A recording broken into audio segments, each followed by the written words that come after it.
नमस्कार मित्रों, स्वागत है आपका ज्ञान गंगा आयुर्वेद क्लासेस में। अब हम लोग धातु के अंतर्गत जो तीसरी धातु है अर्थात मांस धातु के बारे में पढ़ेंगे।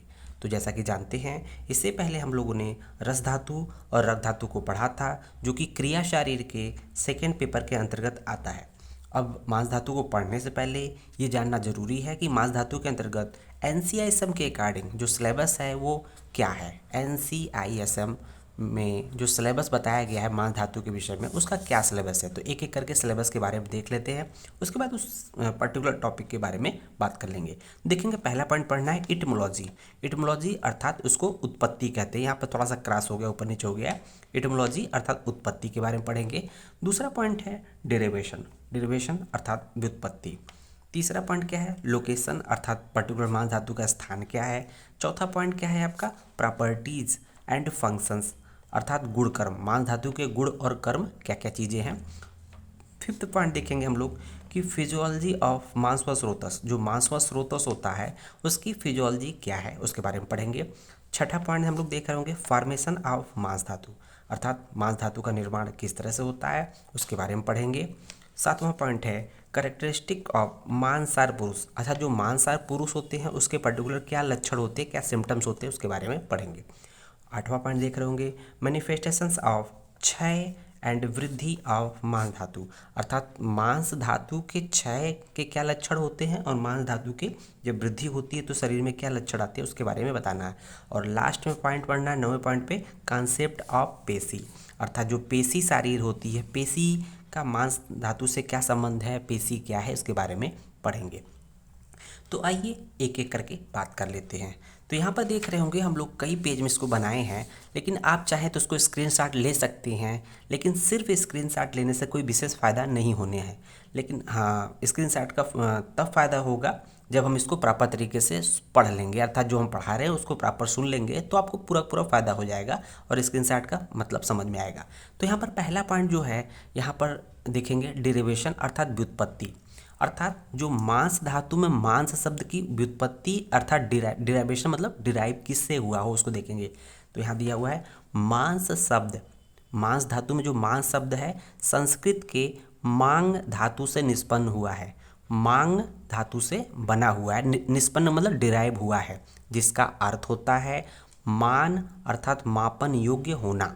मान अर्थात मापन योग्य होना का मतलब क्या है, तो क्यों बोला गया है कि मान या मापन योग्य होना। तो ऐसा माना गया है कि जो रस धातु थी, पहली धातु रस धातु थी, दूसरी थी रक्त धातु। रस और रक्त के बाद ये पहली ऐसी धातु है जो कि सॉलिड रूप में अर्थात सॉलिड रूप में होती है, घन के रूप में प्राप्त होती है, जिसका हम लोग एक प्रॉपर लेंथ और विड्थ मेजर कर सकते हैं। इसलिए इसका मीनिंग हो गया मांस, जो शब्द बना है मांग धातु से, जिसका अर्थ होता है मान अर्थात मापन योग्य होना, अर्थात उसकी लंबाई चौड़ाई को मेजर कर सकते हैं। अब देखते हैं दूसरा पॉइंट क्या होता है, इटमोलॉजी अर्थात उत्पत्ति। तो यहाँ पर देखेंगे उत्पत्ति, उत्पत्ति के बारे में बात करेंगे तो मांस धातु की उत्पत्ति या मांस की उत्पत्ति कैसे बोली गई है। जैसा कि हम लोग जानते हैं, बहुत इजी सा श्लोक है, सुश्रुत ने बोला है, बहुत रट लेना है इसको। रसात रक्तम ततो मांसम मांसात मेदो अस्थि मज्जा च, कुछ इस तरह से है, डॉट डॉट डॉट करके इसको लिख लेंगे। रसात रक्तम ततो मांसम डैश डैश डैश डैश प्रजायते अर्थात हम लोग जानते हैं कि जो धातु के निर्माण क्रम होता है, रस से रक्त, रक्त से मांस, अर्थात जो मांस धातु का निर्माण किससे हुआ है, रक्त धातु से हुआ है। ये तो बात कौन कर रहे हैं, ये बात कर रहे हैं आचार्य चरक, लेकिन ये बात सुश्रुत कर रहे हैं। लेकिन आचार्य चरक मांस धातु की उत्पत्ति कैसे बताते हैं, तो उन्होंने देखें कि वायु अम्बु तेजसाम रक्तम उषणताम च अभिसंयुक्तम स्थिरताम प्राप्य मांसस्यात् स्वोष्मणाम पक्वम एव तत्। तो जो मांस धातु या मांस का निर्माण कैसे हुआ है उसके बारे में चरक बोलते हैं कि वायु अम्बु अर्थात जल के तेज से, वायु अम्बु और जल के उष्मा से, और साथ ही साथ क्या होता है, रक्त की उष्मा से पक्व होकर, रक्त उष्मणा अर्थात रक्त की उष्मा से पक्व होकर जो ये रक्त होता है वो स्थिरता को प्राप्त होता है, अर्थात सॉलिड हो जाता है, स्थिरता को प्राप्य होता है। मांसस्यात् स्व उष्मणाम अपने ही उष्मा से पक्व होकर मांस धातु का निर्माण करता है। तो ये तो बात चरक की हो गई। उसके बाद देखेंगे हम लोग पाठांतर भेद से, तो इसी चीज को अन्य आचार्यों ने कुछ इस तरह से बोला क्लियर कट कि सोडितम स्व अग्निनाम, अर्थात जो रक्त होता है स्व अग्निनाम अपनी अग्नि से, क्या होता है, सोडितम अर्थात रक्त, स्व अग्निनाम अपने रक्त से, वायुनाम च घनीकृतम वायु के द्वारा, मतलब जो रक्त होता है अपनी अग्नि के द्वारा पाक होकर तथा वायु के द्वारा जब सुखाया जाता है, वायु के द्वारा क्रिया की जाती है रक्त पर, तब वो क्या होता है, घनीकृत अर्थात सॉलिड हो जाता है, सूख जाता है। जो लिक्विड फॉर्म था वो वायु के द्वारा उसको ड्राई कर दिया जाता है, सूख जाता है अर्थात सॉलिड हो जाता है, घनीकृत हो जाता है। तदम एव मांसम जानियात, तब उसे मांस शब्द से जानते हैं, स्थिरम भवति देहिनम, और वो स्थिर हो जाता है, लिक्विड से सॉलिड हो जाता है, घनीकृत हो जाता है। ये पाठांतर भेद से था। अब हम लोग देखेंगे तीसरा जो हेडिंग हम लोग का लोकेशन, इसका लोकेशन क्या है अर्थात स्थान क्या है, इसके बारे में देखेंगे। तो मांस धातु की शरीर में उपस्थिति मुख्य रूप से पेशी के रूप में होती है। जैसा कि हम लोग देखते हैं मांस धातु मतलब मांसपेशी, मसल्स के बारे में देखते हैं। तो उसके स्थान देखा जाए तो मसल्स तो सब जगह है। तो श्वास नलिका हो चाहे जिसको ट्रैकिया बोलते हैं, अन्न नलिका जिसको इसोफेगस बोलते हैं, अनेक आस है जैसे स्टमक है, डिफरेंट जो इसमें कैविटीज पाई जाती है, अवयव जितने भी विसराज पाए जाते हैं, और जितने भी ब्लड वेसल्स होते हैं, ब्लड वेसल्स के अंदर भी कोई ना कोई पेशी होती है अर्थात मसल्स होती हैं। और देखा जाए तो ये तो सब जगह पाया जाता है, लेकिन मुख्य रूप से जो मांसपेशी है या मांस धातु है, त्वचा के नीचे अस्थियों के ऊपर मांसपेशी पाई जाती है। यही हम लोग देखते हैं। उसके बाद देखेंगे चौथा पॉइंट देख रहे होंगे सिलेबस का कि प्रॉपर्टीज एंड फंक्शंस ऑफ मांस धातु, अर्थात मांस धातु के गुण कर्म क्या है। प्रॉपर्टीज मीन्स गुण, फंक्शंस माने कर्म। तो यहाँ पर देखेंगे पहला जो पॉइंट है, एक ए प्रॉपर्टी है, बी कर्म है। तो पहले हम लोग प्रॉपर्टी देखेंगे कि मांस धातु के गुण क्या होते हैं। प्रॉपर्टी मतलब गुण, तो मांस धातु क्या होता है, स्थिर होता है, स्थूल होता है, श्लक्ष्ण होता है, खर होता है, मृदु होता है, कठिन होता है। ये गुण, इन गुणों से युक्त मांस धातु होती है। अब दूसरा पॉइंट उसमें है फंक्शंस, अर्थात उसके कर्म क्या है। तो देखेंगे यहाँ पर दो कर्म बताए गए हैं, शरीर की पुष्टि और मेद की पुष्टि। तो दोनों की पुष्टि कर रहा है, अर्थात शरीर और मेद का पोषण कर रहा है। पुष्टि का मतलब पोषण कर देता है। साथ ही साथ दूसरा पॉइंट क्या है फंक्शन में कि मांस धातु का प्रधान कर्म लेप अर्थात लेपन करना, अर्थात उसको कवरिंग देता है। तो देखते हैं क्योंकि पूरी बॉडी में ये आवरण देता है, कवर करता है वह अस्थियों के ऊपर।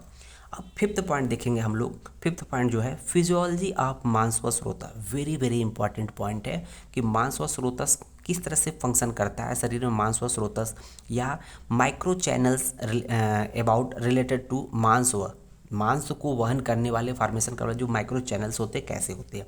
तो यहाँ पर माइक्रो स्रोतस को जानने से पहले, मांस और स्रोतस जानने से पहले, कहीं ना कहीं फिजियोलॉजी को जानने से पहले कहीं ना कहीं उसके मूल को जानते हैं। तो सुश्रुत ने और चरक ने बताया है मांस व स्रोतस के बारे में, मूल के बारे में। देखेंगे सुश्रुत ने क्या बोला है, मांस वह द्वे, मांस वह दो होते हैं, जिसके मूल, मांस व स्रोतस कितने होते हैं, दो होते हैं, जिसके मूल क्या है, मांस व स्रोतस के मूल क्या क्या बताए हैं। तो सुश्रुत ने बताया है स्नायु, त्वचा, रक्तवाही धमनियाँ। ध्यान दीजिएगा, स्नायु, त्वचा, रक्तवाही धमनियाँ। जबकि चरक ने क्या बोला है मांस व स्रोतस के मूल के बारे में, मांस वाहनाम च स्रोतसाम, जो मांस व स्रोतस के जो मूल हैं वो है स्नायु और त्वचा। इन्होंने सिर्फ स्नायु और त्वचा बोला है। तो मोटी मोटी बात कि इसके जो मूल होते हैं मांस और स्रोतस के टोटल हो गए तीन, चाहे सुश्रुत की बात कर ले चाहे चरक की। हालांकि चरक ने दो बोला, सुश्रुत ने तीन बोला। एक स्नायु हो गया, दूसरा त्वचा हो गया, तीसरा रक्तवाही धमनियाँ हो गई। क्लियर। तो स्नायु का मतलब क्या होता है, लिगामेंट। लिगामेंट क्या होता है, इंटरमस्कुलर सेप्टम। इंटरमस्कुलर सेप्टम से लेते हैं। तो हम लोग जब देखते हैं कि जो मांस पे, अब एक अपर लिम्ब की बात करें या लोअर लिम्ब की बात करें, तो एक मांसपेशी दूसरे मांसपेशी से इसी इंटरमस्कुलर सेप्टम के द्वारा ही सेपरेट होती है। मान लीजिए एक चैम्बर, एक कंपार्टमेंट इन्फेक्शन हो जाएगा तो दूसरे को चेक करता है, अर्थात दूसरे में एक चैम्बर से दूसरे चैम्बर में चेक करता है, नहीं जाने देता है। दूसरा जो है त्वचा। त्वचा का क्या इंपॉर्टेंस है कि क्यों मूल माना गया है मांस और स्रोतस का, कि त्वचा अर्थात स्किन, देखते हैं ना कि जिसका मांस धातु बहुत उत्तम होता है उसकी त्वचा बहुत ही उत्तम होती है। जो दुबला पतला व्यक्ति होता है उसकी त्वचा बहुत अच्छी नहीं होती है, हेल्दी नहीं होती है। तो जो त्वचा, स्किन अगर हेल्दी है, इसका मतलब कि इसका जो मूल अर्थात जो मांस है वो बहुत ही हेल्दी है। तीसरा है रक्तवाही धमनियाँ। देखते होंगे मस्कुलर कैपिलरीज होते हैं। जो मस्कुलर कैपिलरीज मांसपेशियों के बीच में छोटी छोटी जो एक तरह से कैपिलरीज होती हैं, वो बहुत ही हेल्पफुल होती है उनकी हेल्थ के लिए, मांसपेशियों के लिए। तो इस तरह से आप लोगों ने फिजियोलॉजी ऑफ मांस व स्रोतस देखा। देखेंगे छठा पॉइंट क्या है, फॉर्मेशन ऑफ मांस धातु। तो हम लोगों ने देखा था सेकेंड पॉइंट क्या था, उत्पत्ति अर्थात इटमोलॉजी ऑफ जो है मांस धातु, जिसमें बोला गया था रसाद रक्तम ततो मांसम, मांसाद मेदो ततो अस्थि च। तो कुछ इस तरह से बोला गया था, सुश्रुत ने कुछ बोला था। तो ये दोनों पॉइंट सेम हैं, सेकेंड और 6 पॉइंट दोनों इक्वल हैं। आप चाहे तो इसी तरह से लिख सकते हैं। अगला पॉइंट देख रहे होंगे सातवां, कैरेक्टरिस्टिक ऑफ मांसाहार पुरुष। मांसाहार पुरुष के क्या विशेष लक्षण होते हैं। तो जिस व्यक्ति के शरीर में शुद्ध रूप से मांस होता है, उसके क्या लक्षण होते हैं। तो चरक ने क्या बोला, सुश्रुत ने क्या बोला, उसके बारे में देखेंगे। तो यहाँ पर देखेंगे चरक ने क्या बोला है, अर्थात मांसाहार पुरुष के लक्षण क्या होते हैं। मांसाहार पुरुष के लक्षण प्रश्न पूछा जाता है, इंपॉर्टेंट है, वेरी वेरी इंपॉर्टेंट है। तो देखेंगे पहला पॉइंट दिया है, मांस की शरीर में शुद्धता होने पर। तो मांसाहार का मतलब मांस की शरीर में शुद्धता होने पर पुरुष के शंख अर्थात टेम्पोरल रीजन, क्रिकाटिका था ग्रीवा के पीछे का भाग, नेत्र, गंड अर्थात गाल जो होता है, चिक्स जिसको बोलते हैं, हनु अर्थात जबड़े जो होते हैं, स्कंध कंधे होते हैं, उदर, वक्ष, हस्त, पाद की संधियाँ क्या होती हैं, स्थिर होती है। साथ ही साथ गुरु होती हैं और शुद्ध मांस धातु से व्याप्त रहती हैं। जो भी इस पे अटैचमेंट रहेगा मांसपेशियों का, शुद्ध मांस धातु से अटैचमेंट रहेगा। दूसरा पॉइंट क्या बोला है चरक ने, जिस पुरुष में मांससारता होती है, जिस पुरुष में मांसाहार होता है, अर्थात अलग अलग सार बताए गए हैं, सार चैप्टर में हम लोग देख लेंगे, उसमें क्षमा, उसकी क्वालिटी क्या होती है, उसमें क्षमा, धैर्य, अलौल्य अर्थात गति, भाषण आदि में स्थिरता, साथ ही साथ धन, विद्या, सुख, सरलता, आरोग्य, बल एवं दीर्घायु की प्राप्ति होती है। तो देखते हो कि जो बहुत ही मस्कुलर पर्सन होते हैं, जो हेल्दी पर्सन होते हैं था, जिनकी मांसपेशियां अच्छी होती है, सभी वो कभी बीमार नहीं होंगे, वो सुख समृद्ध रहेंगे, उसमें बल की कोई कमी नहीं रहेगी, दीर्घायु होंगे, धन ऑटोमेटिक आएगा, काम धाम करेंगे तो पैसा कमाएंगे। ये तो बात चरक ने कहा था। सुश्रुत ने क्या बोला, अछिद्र गात्रत्वम। तो मांसाहार पुरुष इसमें जिसमें अच्छा मांस होता है, मांसपेशियां होती है, उसमें क्या, अछिद्र गात्रत्वम। गात्र मीन्स होता है शरीर, अर्थात मांसाहार से युक्त व्यक्ति में के शरीर में अछिद्र अर्थात कोई छिद्र नहीं होता। छिद्र कहने का मतलब कि मांस पूरा शरीर को लगभग ढक लेता है, तो जो दुबला पतला खत्म हो जाता है, कहने का मतलब ये है। ऐसा नहीं कि आँख नाक कान के छिद्र बंद हो जाएंगे। गूढ़ अस्थि संधि, अस्थि और संधियाँ जो है स्थूल होती है, मोटी मोटी होती है। साथ ही साथ मांस उपचित, उस पर मांस का अच्छे से कवर होता है। ये बात सुश्रुत ने कही है। अब देखेंगे 8वां पॉइंट देखेंगे, मैनिफेस्टेशन ऑफ क्षय वृद्धि ऑफ मांस धातु, अर्थात मांस धातु का अगर क्षय होगा तो उसके क्या लक्षण आएंगे, मांस धातु की वृद्धि होगी तो उसके क्या लक्षण आएंगे। तो यहाँ पर देखेंगे कि क्या बोला गया है। सबसे पहले देखेंगे मांस क्षय के लक्षण। तो मांस क्षय के लक्षण अर्थात मांस का क्षय होगा तो उसके क्या लक्षण आएंगे। तो सबसे पहले चरक की बात करते हैं। चरक ने क्या बताया है मांस क्षय के लक्षण के बारे में। तो देखेंगे मांस क्षय विशेषण, मांस क्षय होने पर विशेष रूप से स्फिग, ग्रीवा, उदर की शुष्कता, स्फिग अर्थात बटक रीजन, ग्रीवा अर्थात गर्दन, ग्रीवा नेक, उदर अर्थात जो एब्डामिन होता है उसमें शुष्कता होता है, वो लीन थीन हो जाएगा। जो दुबले पतले व्यक्ति होते हैं उसमें देखेंगे ये बहुत पतले पतले होते हैं।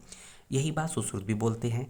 मांस क्षय, मांस का क्षय होने पर स्फिग अर्थात बटक रीजन, गंड अर्थात चिक्स अर्थात गाल जिसको कहते हैं, ओष्ठ ओठ, उपस्थ उरु अर्थात जंघा, वक्ष कच्छा और पिंडिका पिंड को उदर, और ग्रीवा में शुष्कता आ जाती है, लीन थीन हो जाते हैं। साथ ही साथ रौक्ष अर्थात शरीर में रुक्षता हो जाती है, और तोद शरीर में तोद वेदना का पार्ट होता है। ये गात्राणाम सदनम संपूर्ण शरीर में वेदना होती है।